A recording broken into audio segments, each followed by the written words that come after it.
बुद्ध कहते हैं, आप तब तक उस मार्ग पर नहीं चल सकते जब तक आप खुद वो मार्ग नहीं बन जाते। किसी ने सवाल किया था, मेरा मन नहीं लग रहा, मैं क्या करूं? मैं मन को एकाग्र करना चाहता हूं, मन को साधना चाहता हूं, पर मन कहीं लगता ही नहीं है। एक कहानी के जरिए हम इसको थोड़ा समझने की कोशिश करते हैं। एक गुरु अपने शिष्य को ध्यान साधना सिखा रहा था। एक दिन एक शिष्य उस गुरु के पास आया और बोला, हे गुरुदेव, मैं कुछ समझ नहीं पा रहा हूँ, क्या मैं आपसे कुछ पूछ सकता हूँ? गुरु ने कहा, हाँ, तुम पूछ सकते हो। शिष्य ने कहा, मैं पानी पीता हूँ तो मेरी प्यास बुझ जाती है। जो कोई भी पानी पीता है उसकी प्यास बुझ जाती है। तब ऐसा ही ध्यान के संबंध में क्यों नहीं होता? जब हम आपके कहे अनुसार एक जैसा ध्यान करते हैं, तब हम में से कोई पहले, कोई बाद में और कोई कभी भी ध्यान की स्थिति को प्राप्त नहीं कर पाता। ऐसा क्यों होता है? जैसे पानी से सबकी प्यास बुझ जाती है, वैसे ही ध्यान से सबके ज्ञान चक्षु खुल जाने चाहिए, पर ऐसा नहीं होता है। गुरु ने कहा, कल किसी ने भोजन पर आमंत्रित किया है, कल तुम मेरे साथ चलना, तुम्हारे प्रश्नों के उत्तर मैं तुम्हें वहीं दूंगा। अगले दिन गुरु और शिष्य दोनों भोजन के लिए एक धनी व्यक्ति के घर पहुँचे। उस धनी व्यक्ति की पत्नी ने उस गुरु को भोजन के लिए आमंत्रित किया था। वहाँ पहुंचकर गुरु और शिष्य दोनों भोजन के लिए बैठ गए। उसी समय उस महिला का पति भी भोजन के लिए बैठा हुआ था। भोजन देखकर वह अपने नौकर पर चिल्लाया और बोला, यह क्या बेकार का भोजन बना रखा है, इसमें कोई स्वाद भी नहीं है।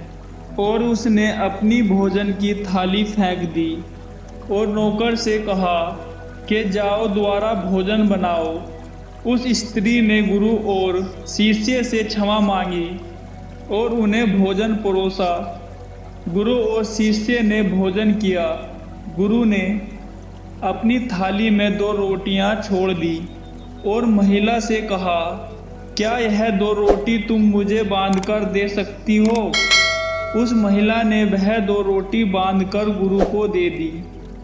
गुरु और शिष्य वहां से चल दिए। गुरु ने शिष्य से पूछा, भोजन खाकर तुम्हें कैसा लगा? शिष्य ने कहा, भोजन स्वादिष्ट था, अच्छा था, मुझे बहुत अच्छा लगा। गुरु ने कहा, इससे अधिक और तुम्हें और कुछ नहीं लगा? शिष्य ने कहा, इससे अधिक और क्या लग सकता है? गुरुदेव, मेरी भूख मिट गई और मेरा पेट भर गया। गुरु ने कहा, भोजन स्वादिष्ट था। तब उस महिला के पति को भोजन स्वादिष्ट क्यों नहीं लगा? भोजन तो एक सा ही था। शिष्य ने कहा, आप ठीक कहते हैं गुरुदेव। गुरु ने कहा, अभी तुम मेरे साथ चलते रहो। गुरु शिष्य चलते चलते बहुत दूर निकल आए। शिष्य ने गुरु से कहा, गुरुदेव, हम अपने आश्रम के मार्ग पर तो नहीं हैं, हम कहाँ जा रहे हैं? गुरु ने कहा, बस चलते रहो। बहुत दूर चलने के बाद अचानक एक फटे हाल व्यक्ति उन दोनों गुरु शिष्य के सामने आ गया और गुरु के चरणों में गिर गया और बोला, परमात्मा है ईश्वर, मेरी मदद करो। मैं 3 दिन से भूखा हूँ, मैंने कुछ भी नहीं खाया है, मुझे जीवन दो।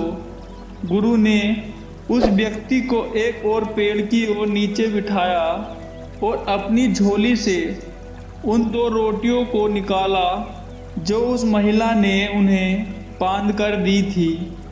रोटी देखते ही उस गरीब व्यक्ति की आंखों में चमक आ गई और वह उन्हें खाने लगा। खाते खाते उस व्यक्ति के आंखों से आंसू गिर रहे थे। वह रो रहा था और खा रहा था और खाते खाते इशारे कर रहा था, जैसे किसी अदृश्य शक्ति से कुछ कह रहा हो। तेरा धन्यवाद। खाना खाने के बाद उस व्यक्ति ने गुरु को प्रणाम कर धन्यवाद किया। गुरु ने उस व्यक्ति से पूछा, भोजन का स्वाद कैसा था? व्यक्ति ने कहा, स्वाद तो था ही नहीं। स्वाद कहाँ था? स्वाद तो था ही नहीं, केवल जीवन था, परमात्मा और ईश्वर था। यह रोटियां नहीं थी, यह तो साक्षात जीवन था। यह कहकर व्यक्ति वहां से चला गया। गुरु ने शिष्य से कहा, देखो और समझो, भोजन वही था, मगर एक व्यक्ति को भोजन में स्वाद नहीं आता। तुम्हें उस भोजन में स्वाद आता है और इस व्यक्ति को भोजन में स्वाद नहीं आता, बल्कि वह भोजन में ईश्वर, परमेश्वर और जीवन को देख लेता है। भोजन और उससे होने वाली तृप्ति में भी अंतर है। पहले व्यक्ति को कोई तृप्ति नहीं होती, तुम्हें कुछ तृप्ति होती है और इस व्यक्ति को अनंत तृप्ति होती है।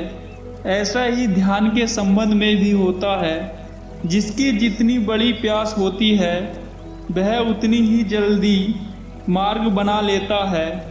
उस शिष्य की जिज्ञासा का समाधान हो गया और उसे अपने प्रश्नों का उत्तर मिल गया, लेकिन हमें अपने प्रश्नों का उत्तर नहीं मिला। प्रश्न था कि मन क्यों नहीं लगता? जो लग जाए वह मन नहीं है। मन का स्वभाव ही भागना है। जब हमारे पास कोई चीज़ अत्यधिक होती है तब मन उससे भागने लगता है। जैसे उस धनी व्यक्ति का मन उस भोजन से भाग रहा था जो उसके लिए आम बात थी, जबकि जब कोई चीज़ सीमित मात्रा में हमारे पास होती है और आसानी से मिल भी जाती है तब हमारा मन उससे थोड़ा बहुत जुड़ा रहता है और हम उस चीज़ की थोड़ी बहुत अहमियत भी रखते हैं। जैसे उस शिष्य का मन जो भोजन से थोड़ा जुड़ा हुआ था, इसलिए उसने उस भोजन के स्वाद को जाना। लेकिन जब हमें कोई चीज़ चाहिए होती है और वह हमारे पास नहीं होती तो पहले मन उसके लिए बहुत लालायित होता है। वह हर हाल में उसको पा लेना चाहता है। लेकिन जब वह चीज़ प्राणों से जुड़ी हो, जैसे कि वह 2 रोटी, और बात प्राणों पर आ जाए, तब मन गायब हो जाता है। तब आप स्वाद नहीं देखते, भोजन का प्रकार नहीं देखते, आपको केवल भोजन चाहिए होता है। तब आप एकाग्र हो जाते हैं। भोजन के लिए जो मिला उसी में आपको आनंद आ जाता है। स्वाद हो या ना हो तो भी स्वाद आता है। आपके प्राण अंतर तक उस भोजन को स्वीकार करते हैं और यह तब तक है जब मन नहीं होता। हम अपने मन को लगाने की बहुत कोशिश करते हैं। कुछ पढ़ाई में लगाने की कोशिश करते हैं, कुछ अपने काम में लगाने की कोशिश करते हैं, लेकिन आपने देखा होगा मन कहीं नहीं लगता और यह लग भी नहीं सकता, क्योंकि इसका काम किसी चीज़ में लगना ही नहीं है, बल्कि इसका काम है आपको भगाना इधर से उधर। एक चीज़ आपको मिली तो दूसरी चीज़ पर ले जाना, दूसरी चीज़ मिली तो तीसरी चीज़ पर ले जाना। मन संतुष्टि को नहीं जानता है, वह केवल पाना जानता है। पाने के बाद भूल जाना जानता है। जो मिल गया है उसे छोड़ देने की आदत होती है। जो छूट गया है उसे फिर से पा लेने की आदत मन की ही होती है। अपनी जिंदगी के पिछले हिस्से को देखें और जानें, क्या आज तक आपका मन कहीं रुका है, कहीं लगा है, या वह केवल आपको भगा रहा है और आप भाग रहे हैं। अब सवाल आता है कि अगर मन का काम भागना और भगाना ही है तो क्या हम जिंदगी भर भागते ही रहेंगे? हम कहीं नहीं रुकेंगे। ध्यान से देखो तो जिंदगी ऐसी ही है। जन्म होने के बाद मृत्यु तक इंसान केवल भागता ही रहता है, कभी एक चीज के पीछे, कभी दूसरी चीज के पीछे। लेकिन फिर भी कुछ इंसान अपवाद हो जाते हैं, वह रुक जाते हैं, वह भागना बंद कर देते हैं। तब चीजें उनके पीछे भागती हैं, वह किसी चीज के पीछे नहीं भागते। इसका एक उदाहरण खुद गौतम बुद्ध हैं। लेकिन हम आम लोग कैसे अपने जीवन में ठहराव ला सकते हैं? कैसे हम अपने जीवन में एकाग्रता ला सकते हैं? कैसे हम अपने मन को नियंत्रित करने से रोक सकते हैं? और इसका एक ही रास्ता है और वह है ध्यान। मन अव्यवस्था लाता है, ध्यान व्यवस्था लाता है। मन भागता है, ध्यान ठहराव बुलाता है। मन लालच देता है, ध्यान लालच को देखने की दृष्टि देता है। मन कहता है दूसरी चीज को पकड़ ले, ध्यान कहता है जो मिला है उसे जान ले।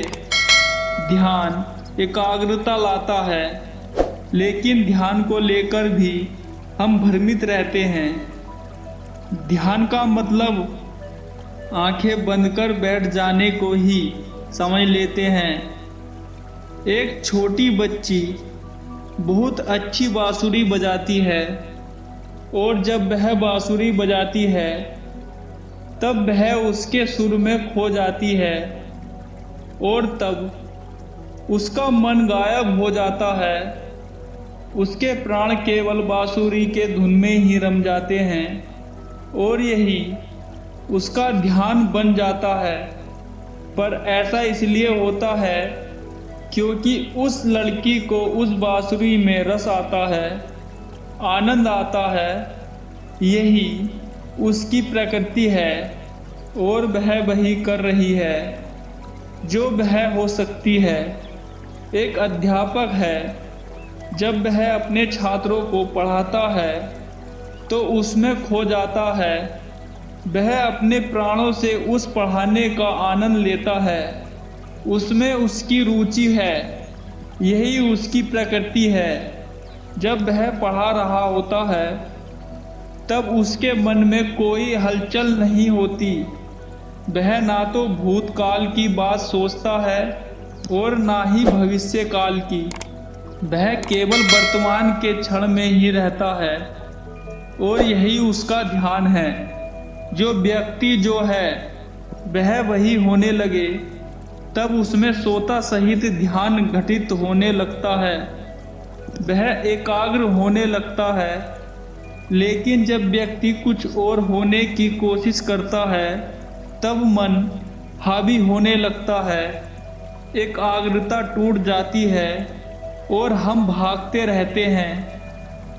सब कुछ पा लेते हैं लेकिन फिर भी सोचते रहते हैं कुछ रह गया है और यह अधूरापन कभी पूरा नहीं होता, क्योंकि जो आप हो सकते थे, जो आपकी प्रकृति थी, वह आप नहीं हुए। बाकी सब कुछ हो गए, ऐसे ही आप अधूरे रह जाते हैं तो मन कहीं नहीं लगता। मन की प्रकृति ही लगने की नहीं है। जो लगता है वह एकाग्रता है, वह ध्यान है।